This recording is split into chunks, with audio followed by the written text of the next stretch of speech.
for joining us. You who are here with us in person and the folks who are joining us via the live stream, it is our privilege to welcome you in person or online to St. Mary's College. My name is Molly Gower, and I serve as the Vice President for Mission. Today, I am here to welcome you on behalf of the Center for the Study of Spirituality at St. Mary's College, and I am delighted to welcome you here to today's lecture. Before we proceed with our event, we wish to acknowledge that we are standing on sacred ground. We wish to acknowledge and honor the Native people and their traditional homelands on which we stand. We particularly recognize the Pokagon Band of the Potawatomi and the Miami, who have been utilizing this land and its resources for many years and who continue to do so today. With deep gratitude, we acknowledge the Native people and their culture within our community, as well as acknowledging the land upon which we gather, pray, learn, and work. A few words about the center. Founded in 1984 by Keith Egan, with support of both the Sisters of the Holy Cross and the college, the Center for the Study of Spirituality offers programs that promote the engagement between faith and reason and the connection between mind, body, and spirit. As an academic center, it is a hub for scholarly and public engagement, drawing on intellectual resources within the Catholic and broader Christian tradition, as well as how individuals practice their faith in their daily lives to support critical conversations around contemporary religious issues, especially as they relate to women's experiences in society, the academy, and the church. Our program this afternoon will include a talk followed by the opportunity for conversation for question and answer together, and then a brief video showing people connected to the Catholic Peacebuilding Network from around the world. Now, we are delighted to welcome Dr. Gerard Powers to St. Mary's College. Dr. Powers serves as Director of Catholic Peacebuilding Studies in the Kroc Institute for International Peace Studies at the Keough School of Global Affairs at the University of Notre Dame. He is also coordinator of Catholic Peacebuilding Network, which links 21 bishops' conferences, Catholic development agencies, universities, and independent peace organizations in order to enhance the study and practice of conflict prevention, conflict management, and post-conflict reconciliation in war-torn areas. Dr. Powers specializes in the ethics of the use of force, religion, conflict, and peace building, and ethics and U.S. foreign policy. He is co-editor of 4 important texts: Catholic Peacebuilding and Mining, published by Routledge in 2022, Peacebuilding, Catholic Theology, Ethics, and Praxis from Orbis in 2010, Strategies of Peace, Transforming Conflict in a Violent World, Oxford 2010, and Peacemaking, Moral and Policy Challenges for a New World, Georgetown University Press, 1994. I am so pleased that Dr. Powers has agreed to join us at St. Mary's to think together about resources within the Catholic tradition for becoming individuals and communities committed to practices for peace. Please join me in welcoming Dr. Powers.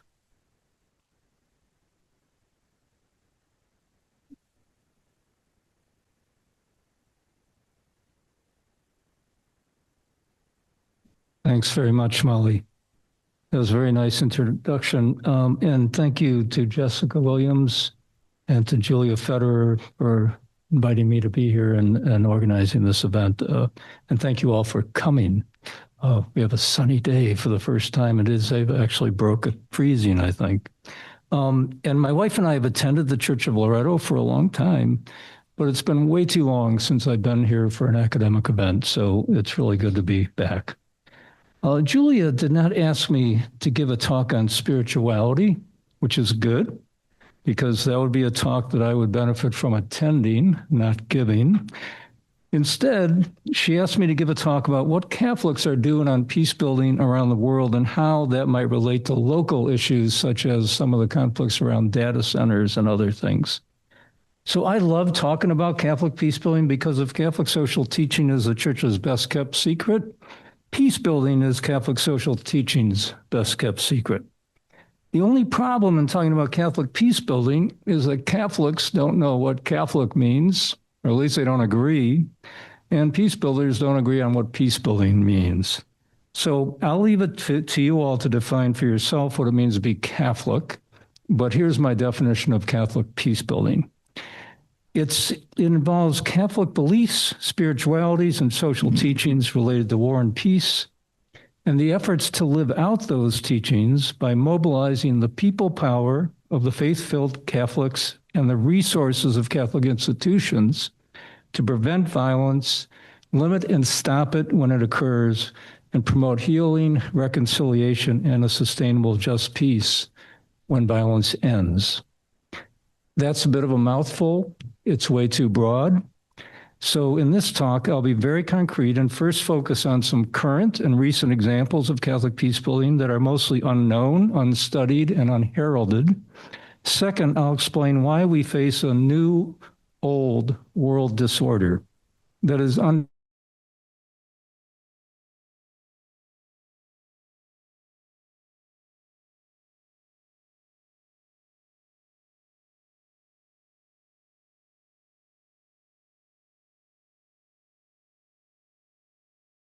will offer a few good practices or lessons learned about Catholic peace building that might inform efforts of the local Catholic community in this area to become more of a peace building church. So,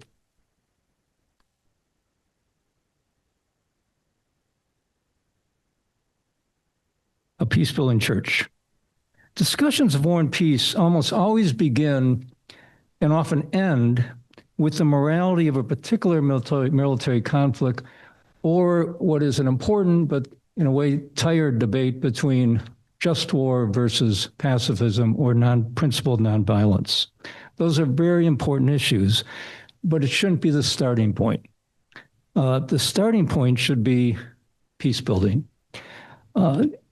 Just as Aquinas' treatment of war was a very small part of the Summa, Pope Francis's paragraphs on war were a small part of Fratelli Tutti and came only toward the end, after a sustained argument for building a positive peace by cultivating friendship in the political order, forgiveness, and reconciliation. My first example might not seem to have much to do with Catholic peace building. Mining. When I tell people that the Catholic Peacebuilding Network just published a book on mining, Catholic mining, in fact, I usually get a quizzical response. You mean the church has a position on mining? Does the church have a position on everything? That is the view of many church leaders. They know mining is important, but as pastors, they conclude they have no business getting involved in the mining business. And I suspect that's true with another extractive industry, the data centers. So why did CPN get involved in mining?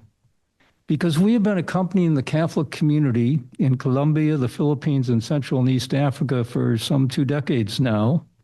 And in each of these areas, mining is considered by many as essential to economic development, yet it's also linked to violence, human rights abuses, environmental degradation, unsustainable development practices, and weak or corrupt governments. Moreover, mining is a key factor in about 1/3 of the world's violent conflicts. Given these realities, we saw a need to consider the church's response to mining in a way that links integral peace, integral human development, and integral ecology. The boldest approach to mining has come from the Catholic Church in El Salvador. The church played a key role in El Salvador becoming the first nation to ban metal mining in 2017, national ban on metal mining. Unfortunately, that ban has been overturned by El Salvador's right-wing authoritarian government. That's the same government that is imprisoning immigrants deported by the Trump administration.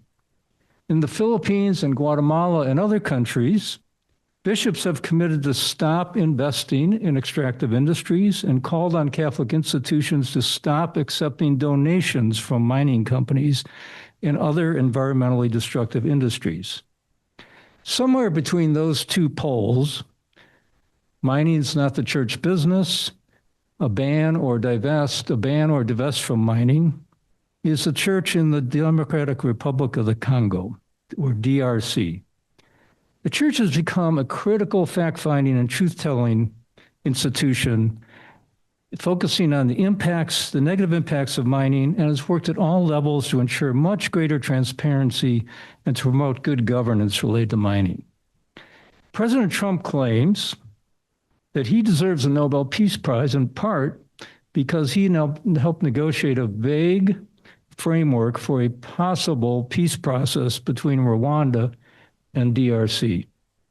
As with oil in Venezuela and mining in Ukraine, the Trump administration has linked this peace process, which really hasn't started, to a very detailed agreement to make it easier for multinational companies to access Congo's abundant critical minerals.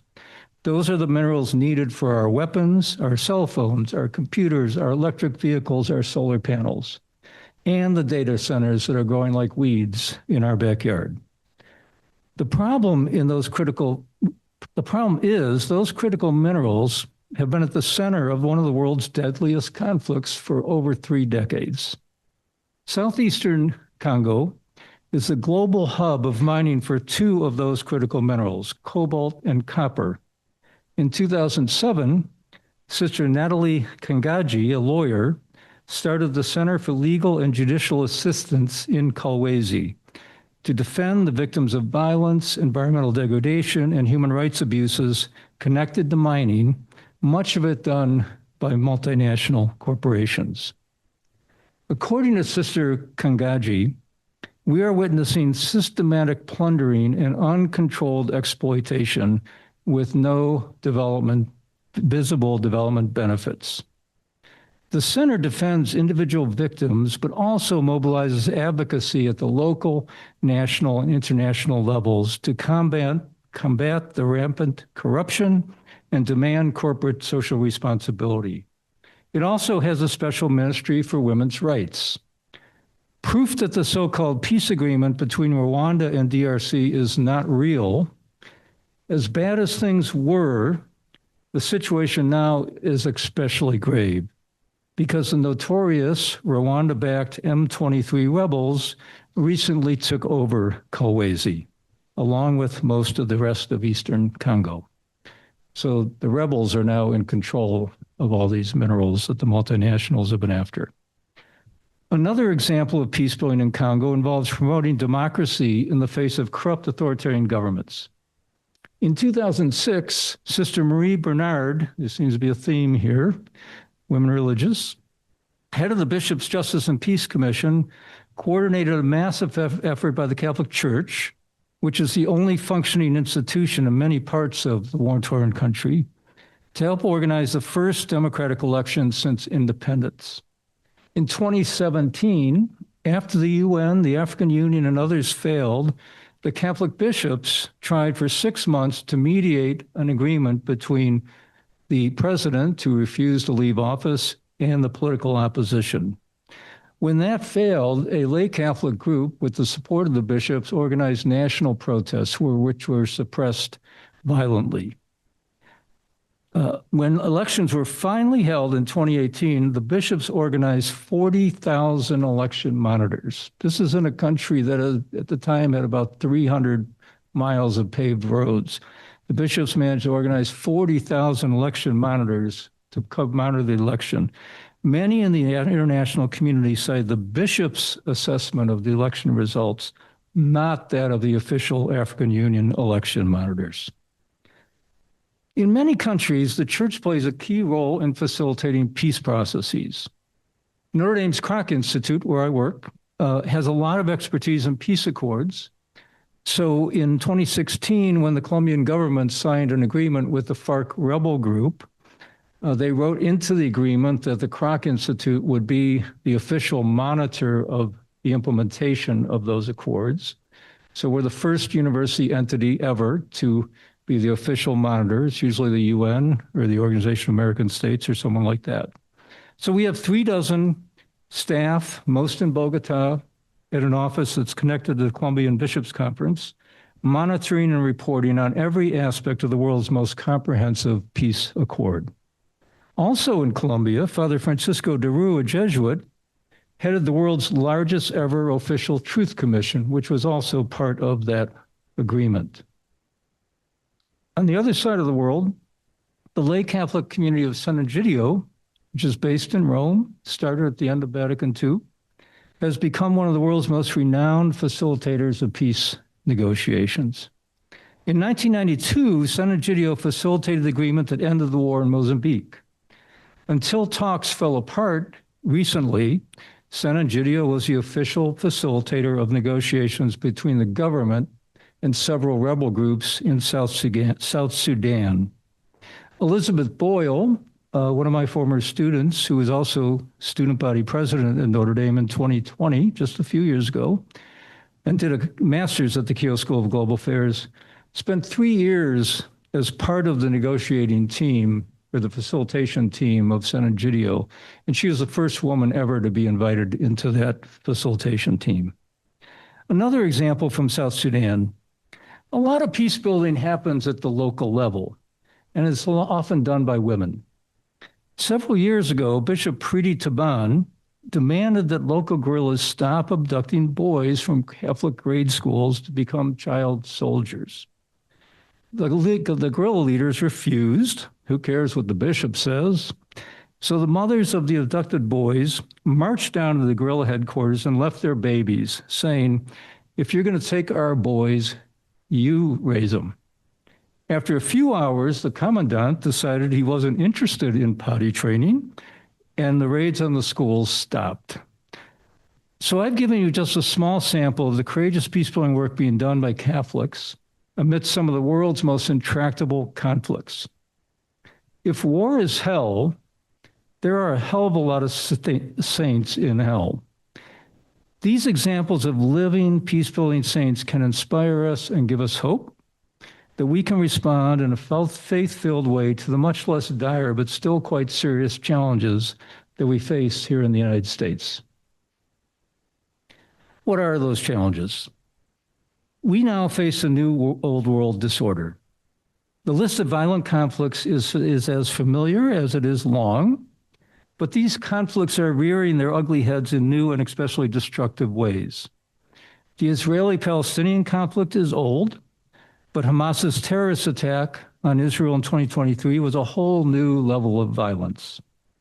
Two long-standing conflicts, Gaza and Sudan, now rise to the level of genocide, according to many experts.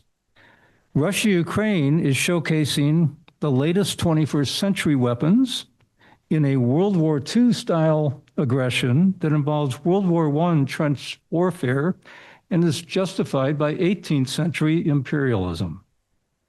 The U.S. plays a key role, sometimes quite problematic, in all of those conflicts. Meanwhile, the doomsday clock is the closest it has ever been to midnight. The risk of nuclear war today is greater than perhaps at any time since the Cuban Missile Crisis. We're in a new Cold War, in a new arms race, the likes of which we haven't seen since the early 1980s. Last week, New START, the last of many bilateral nuclear arms treaties between the U.S. and Russia, expired. And the U.S. is spending some $1.7 trillion to replace every leg of its nuclear triad, and is talking now about resuming nuclear testing for the first time since the early 1990s and doubling the size of the nuclear arsenal. Other nuclear weapon states are doing the same. Why are there not 1 million people in Central Park protesting? as there was in 1982. What is especially worrisome is that we are seeing a revival of movements and doctrines that we thought had long been since been relegated to the dustbin of history. Authoritarianism, fascism, white supremacy, spheres of influence, imperialism are a few that come to mind.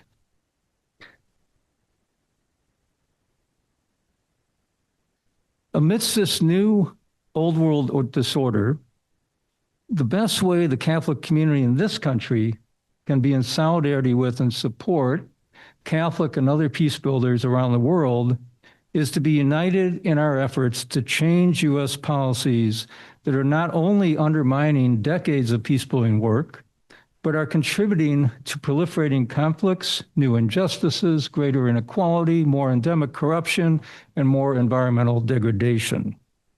First, U.S. policies are contributing to a massive peacebuilding deficit. The lack of U.S. political and financial support has contributed to emasculation of the UN and its indispensable role in resolving conflicts. Due to the dismantling of USAID and the State Department's Bureau of Conflict Stabilization, not to mention the U.S. Institute of Peace, CRS has lost almost half its funding and 40% of its staff in the past year. Long a leader in peace building, 2/3 of Catholic Relief Services staff are gone. The Kroc Institute's Peace Accord implementation program, which I just mentioned, has also lost significant funding. And our partner in Colombia, Caritas Colombia, which plays a key role in implementing the peace agreement, lost almost 100 staff due to those U.S. budget cuts. Second, and even more significant, U.S. policies are contributing to this new old world disorder. A couple of weeks ago, in a rare joint statement, the three cardinals heading U.S. archdioceses, Cardinal Cupich in Chicago, McElroy in Washington, and Tobin in Newark, called for a, quote, genuinely moral foreign policy, unquote. Not particularly controversial. Amidst what they called, this is more controversial, quote, the most profound and searing debate about the moral foundation for America's actions in the world since the end of the Cold War. They didn't elaborate in any kind of detail. So what might they have had in mind? Perhaps some of the following. Stephen Walt, who's a prominent Harvard political realist, contends in the current issue of Foreign Affairs that Trump, quote, has been called a realist, a nationalist, an old-fashioned mercantilist, an imperialist, and an isolationist. But his grand strategy, says Walt, is, quote, perhaps best described as predatory hegemony. Predatory hegemony, according to Stephen Walt. Political scientists Stacey Goddard and Abraham Newman have a different view. They claim that Trump is pursuing a 16th century style of neo-royalist politics. The Commonweal editorial board put it quite bluntly. The Trump administration, according to the board, intends to turn the United States into, quote, a rogue nation with the methods and morals of a mob boss, concerned only for its narrow interest and ever more greedy for spoils. And finally, Bishop Anthony Taylor of Little Rock, Arkansas, concluded in a recent op-ed that, quote, the United States is not Germany in the 1930s. He said that numerous times, but it is sobering to see similar patterns. Most of these descriptions of U.S. policy harken back to old world concepts. They are based on analyses of a wide range of issues, so let me just focus on one of those issues, which is the use of military force.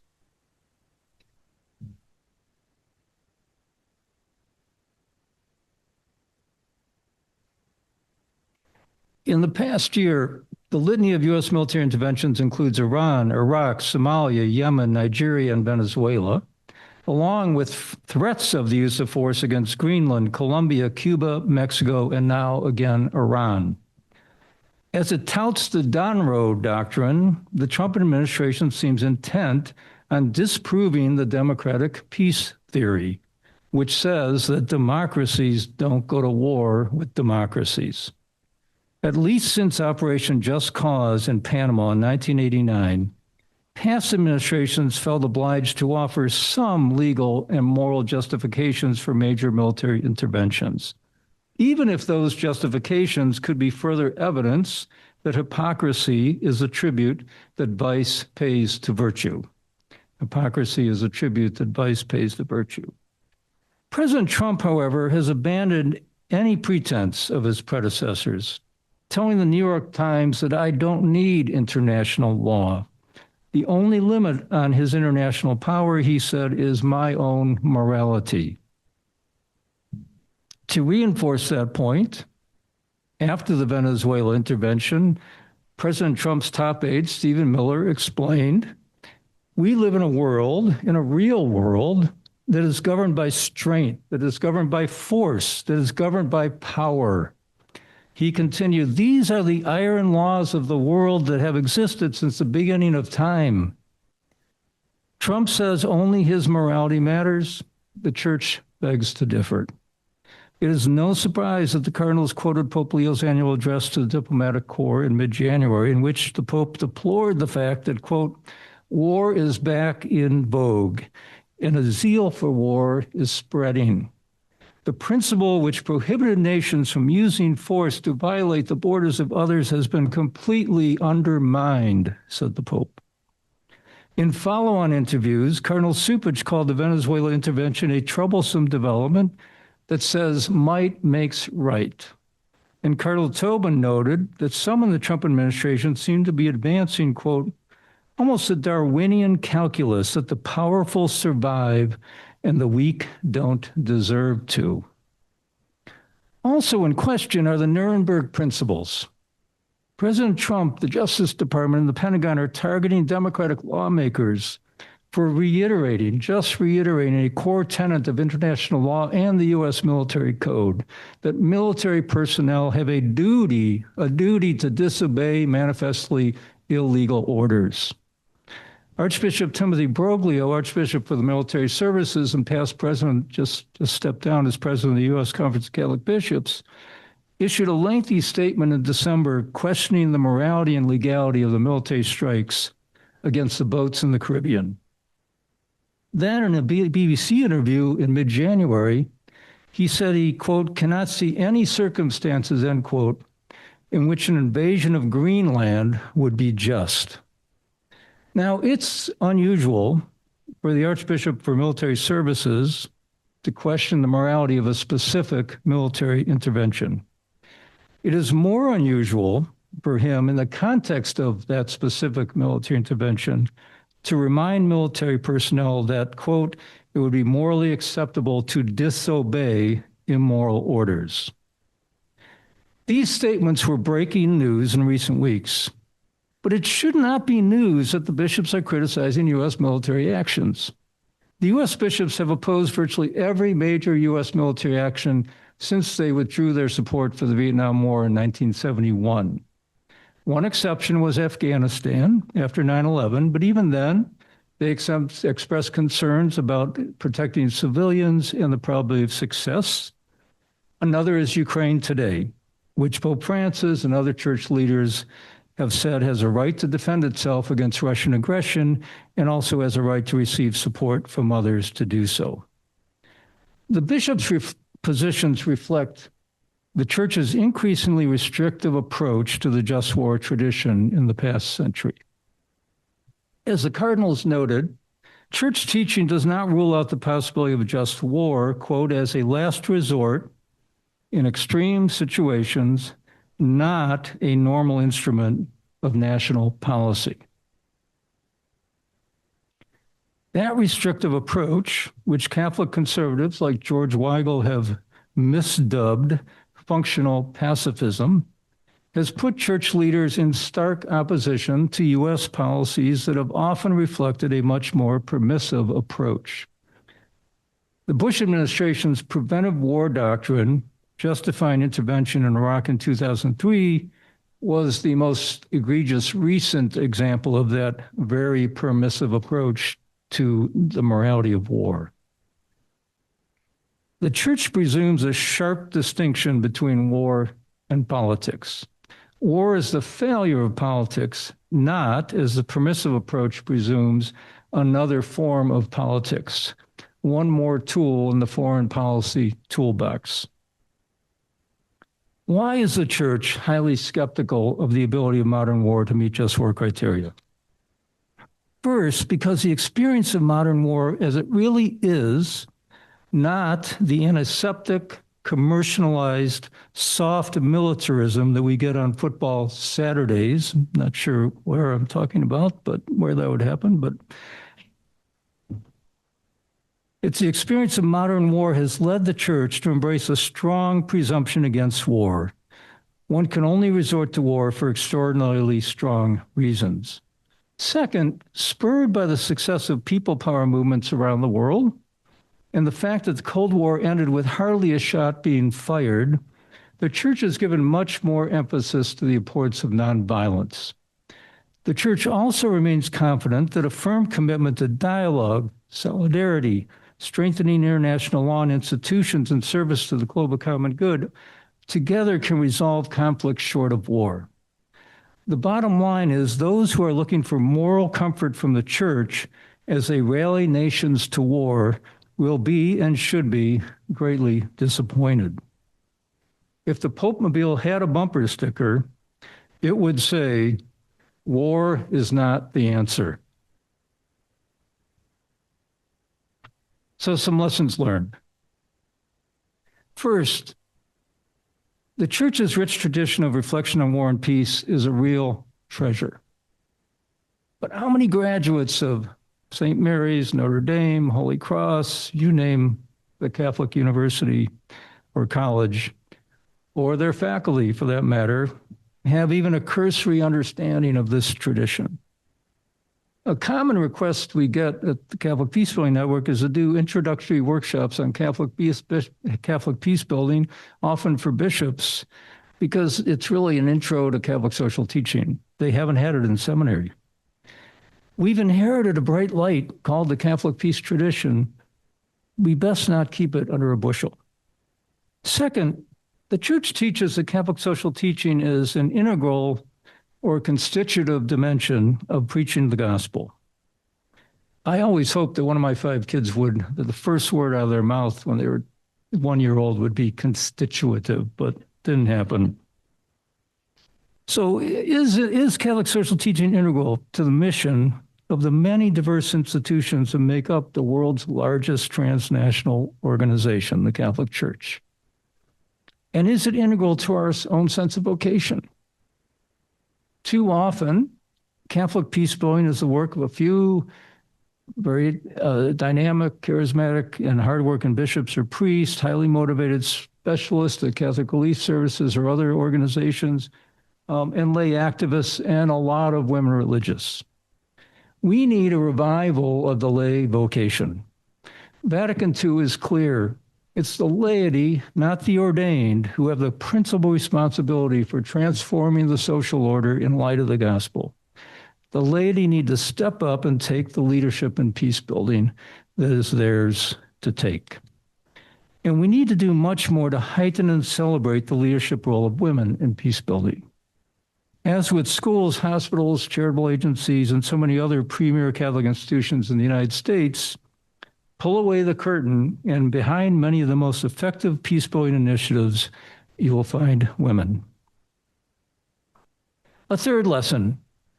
Pope Francis liked to say all is connected. Peace-building is about integrating concepts. It is inherently interdisciplinary. That's the integral in integral peace, in integral human development, and an integral ecology. All is connected is also about integrating the work of these diverse Catholic institutions. One distinctive aspect of CPN's work is that we find ways for universities, Vatican agencies, bishops' conferences, and development agencies and independent peace organizations to work together as if they're all actually part of the same Catholic community, which they are. And it's amazing what you can do when these different institutions bring their own particular missions to the table and work together for peace. And the Catholic Church is one of the few institutions in the world with the scope and scale and the intellectual tradition to match the scope and scale of the military-industrial complex, the mining industry, and other actors in the conflict and peace-building complex. My former colleague at the Kroc Institute, the Mennonite peacebuilder John Paul Lederach, who's a very renowned peace studies professor, has trained more Catholics in peacebuilding than anyone I know. He says he suffers from Catholic envy because the church's unique, if not unprecedented presence in the landscape of the conflict gives it a unique opportunity for peacebuilding. A fourth lesson: as wonderful a resource as the Catholic peace tradition is, we don't have a corner on the peace-building market. We have a lot to learn from peace studies and other secular disciplines, as well as from other faith traditions, especially those like the Friends of Mennonites, for whom nonviolence, conflict resolution, and reconciliation are really central to who they are. And our peacebuilding work has to be done in collaboration with others of faith, as well as with the wider civil society. A fifth lesson: the church in this country needs to follow the lead of the church in Congo and many other places and address corruption and threats to democracy. The local conflicts over data centers are just one small example of a growing democratic deficit in this country. The lack of even minimal regulation, the most reasonable regulation of artificial intelligence and other aspects of social media, and the lack of regulation of data centers that come with it is evidence of Silicon Valley's virtual lock on the political process.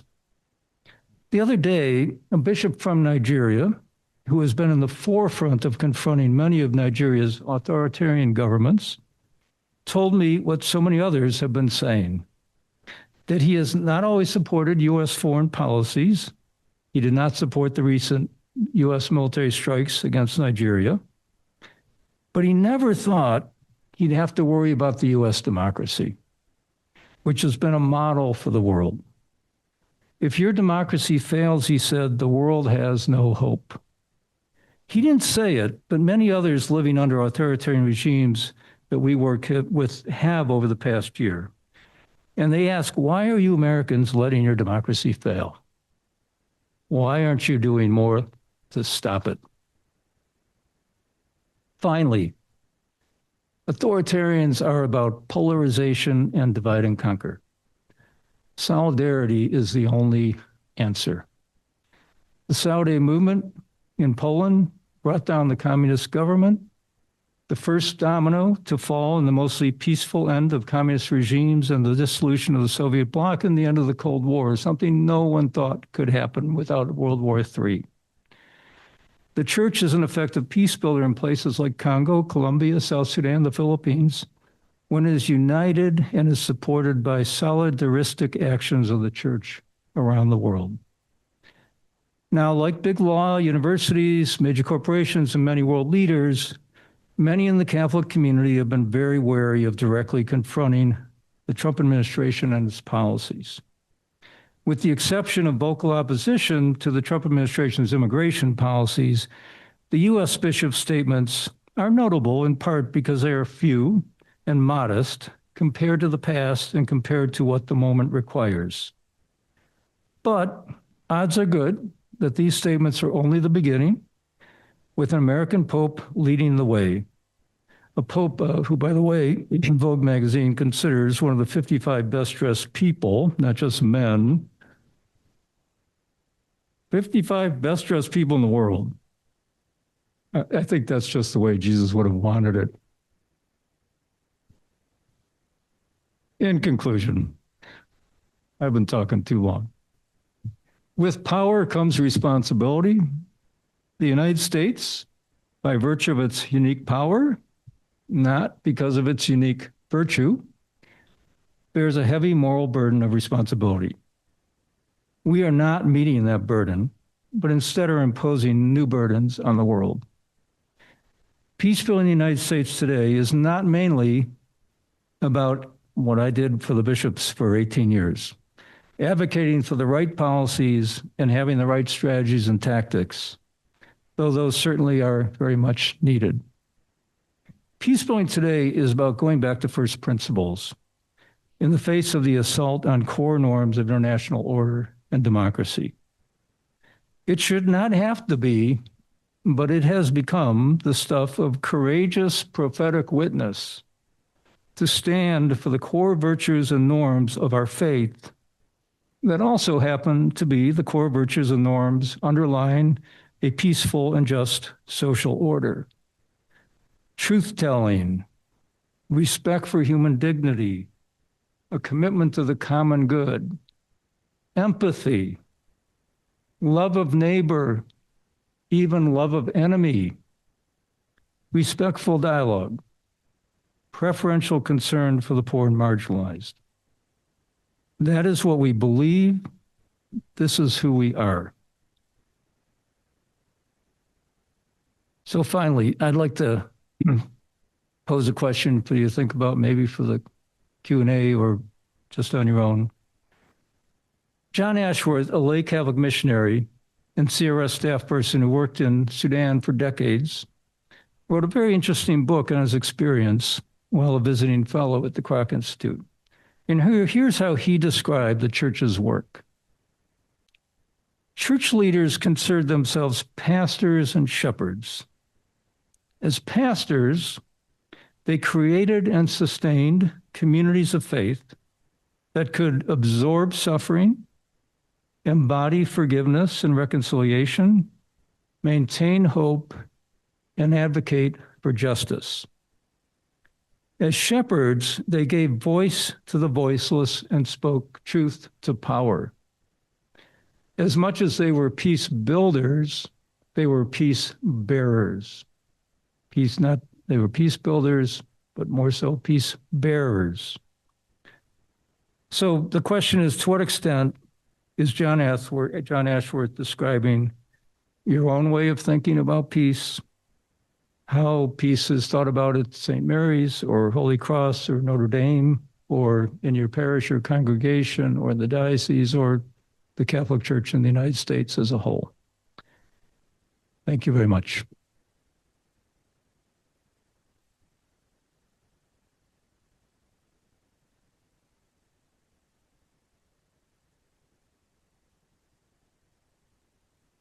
So much, Jerry. We have some time for conversation together, for questions. I have some, but I'll share the mic first.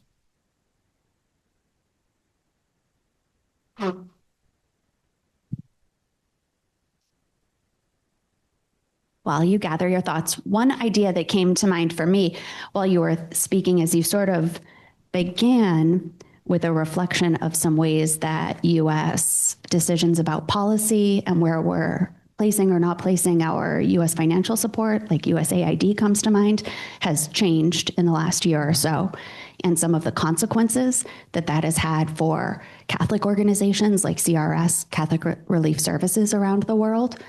And I find myself thinking about the relationship between communities like the Mennonites that have some practices of being distinctive, and even nonprofits like Doctors Without Borders that I think have some practices of not receiving like tax dollars so that they can be, I think you can't even give a specific gift to Doctors Without Borders. You can only give to the organization, and they say if you give to us, you have to sort of consent that we'll be free to respond.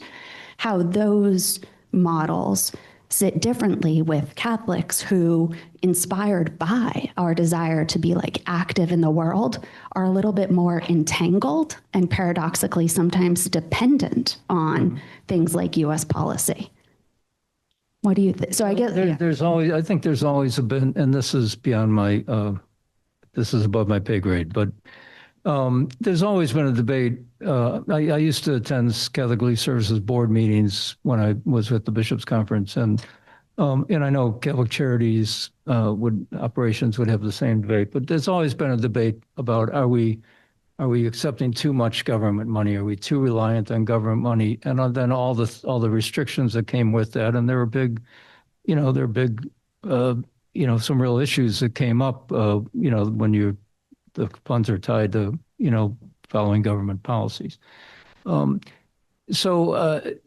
think the silver lining will be that, and it's already begun. Catholic Relief Services there has been a lot of new money coming in from a lot of people. They tell me because people are concerned that they've been hit so bad. So maybe over the long term they will become less reliant on government funding. But on the other hand, but that's not to say it's a good thing that USAID was dismantled. It's not good. It's not to say the good thing that the Bureau of Conflict Stabilization, which is the one place in the State Department that actually specialized in conflict resolution, didn't agree with everything they did, but that was their specialty. Well, they've just been abolished, totally abolished. So the State Department has lost its significant capacity to do diplomacy and to do conflict resolution. It's the gutting of the government's ability to provide urgent humanitarian aid, development aid, and to do quality diplomacy that is going to be the long-term problem that's going to be hard for this country to recover from. I hope that Catholic Relief Services, Catholic Charities, and other Catholic organizations that are really hurt by the funding cuts will be able to recover on their own. But regardless of that, it's a major problem that the government is abandoning the field in so many of these really important areas. That makes sense to me. I really appreciate that distinction. And and I lost what I was about to say and something else, but I appreciate that so much. I know what I was going to say. I feel so, I heard you say, and I feel so heartened by and charged by this notion that the Catholic Church has the size and scope to sort of respond. If we could sort of align and be active, the Catholic Church does possess this global reach and this kind of institutional power to be a force.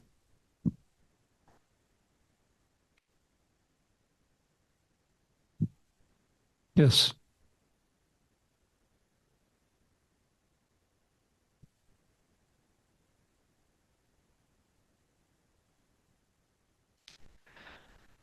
So I guess I'll bring forward two questions after first thanking you for coming in and holding up peace building, which is extremely important and under-resourced activity. I guess the first question that I would want to ask you to share your insights about is on the matter of promoting democracy in the United States and the role of the Catholic Church in that. The fact that, I guess I would say, speaking as a friend to the Catholic community, but not a member of it, that the visible profile does not look like a strongly pro-democratic organization.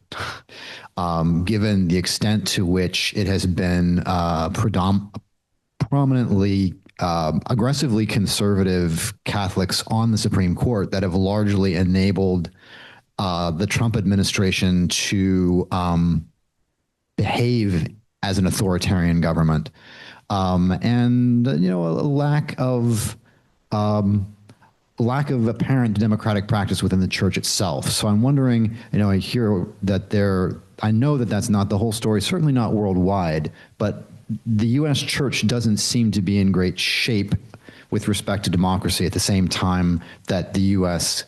As a nation is not in great shape. The U.S. Catholic bishops are still suffering from the clerical sex abuse crisis. So in that respect, both financially and in terms of their moral credibility and everything, you're right. They're not in great shape in that respect. There is a, I'm not a political scientist or a political philosopher, but there is a movement within the Catholic intellectual tradition called integralism, which is not very democratic. It wants to go back to something like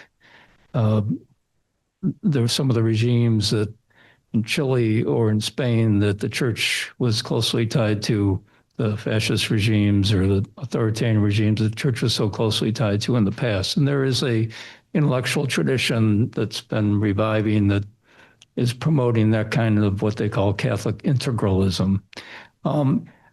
Perhaps some members of the Trump administration buy into that view. I don't know.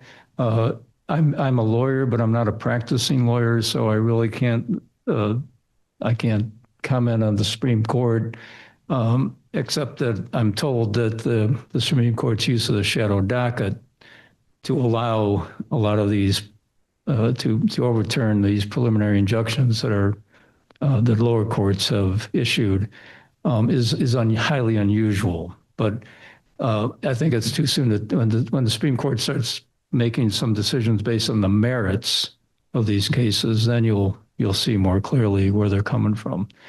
There's no doubt that the Catholic bishops of the United States support democracy. There's no doubt about it. What's different is we've never had to worry about it. And not that we had a perfect democracy by any means, but we've got one of the world's best democracies by most accounts until recently. So having worked with the bishops, I know it just wasn't an issue.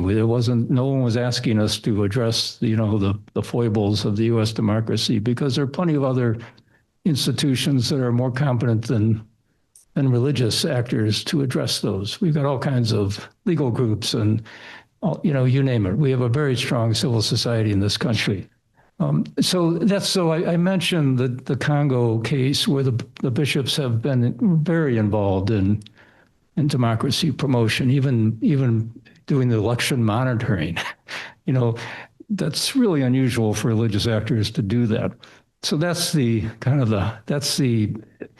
unusual case. That's not the norm. I'm not suggesting that religious actors in this country need to do election monitoring. We have plenty of other groups that are expert in that and are better suited to do it. But I think the bishops and the Catholic bishops and other religious leaders probably need, if they haven't already, they need to kind of start addressing the bigger questions of the direction we're moving in terms of democracy. Leave the details up to the specialists, but I think they have to start speaking out in ways that really they didn't have to in the past. That's probably a bit vague for your. Thank you.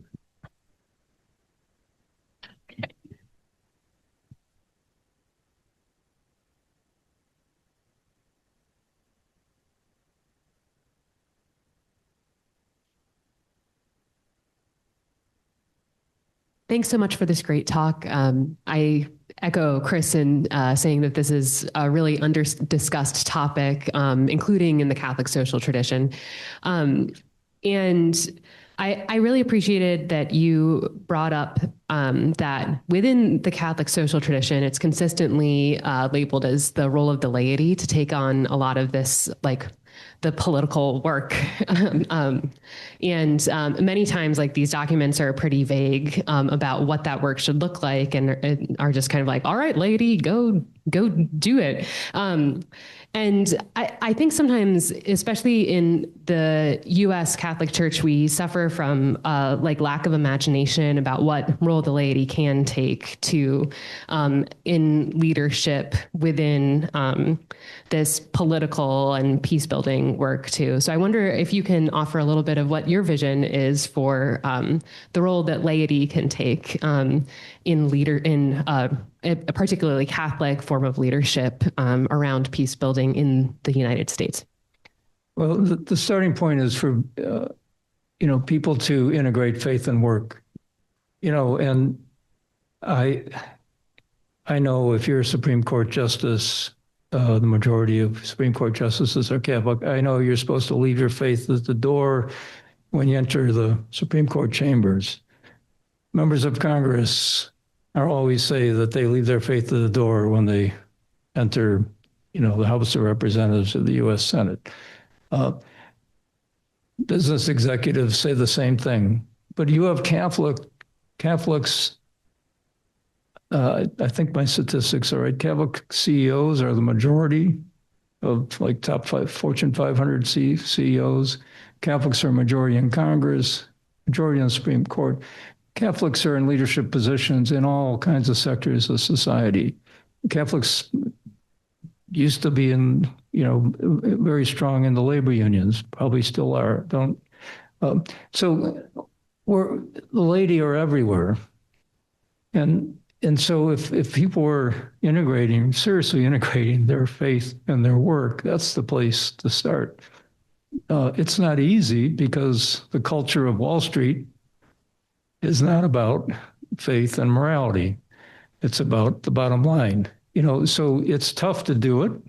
I have no experience myself doing it because I work for the bishops. I worked for the San Diego Diocese before that as a Jesuit volunteer, and I've worked for Notre Dame. So it's easy for me to say you can integrate faith and work and use your position on Wall Street, Silicon Valley, name your Congress, wherever, to bring your values into play, and you're the expert in those areas. So make a difference. But that's really the way to do it. In addition to that, I think when I worked for the county in San Diego, I worked for 20 years for the bishops on peace and justice. That's great that lay people like me had those jobs. I was the first lay person to be director of the international office at the Bishops' Conference. But the problem is that in part because of that, lay groups lost the leadership. So the independent lay groups, instead of maybe if I were born 30 years earlier, I would have started a lay organization or joined a lay organization and got involved and all that. But instead I was working for the institutional church. We need a proliferation of those lay groups that used to be so strong in the United States and are still much stronger in other places like Europe, Congo. The lay group mobilized all these demonstrations. So we need a proliferation of lay Catholic groups getting involved in all different kinds of areas based on their expertise and their interests.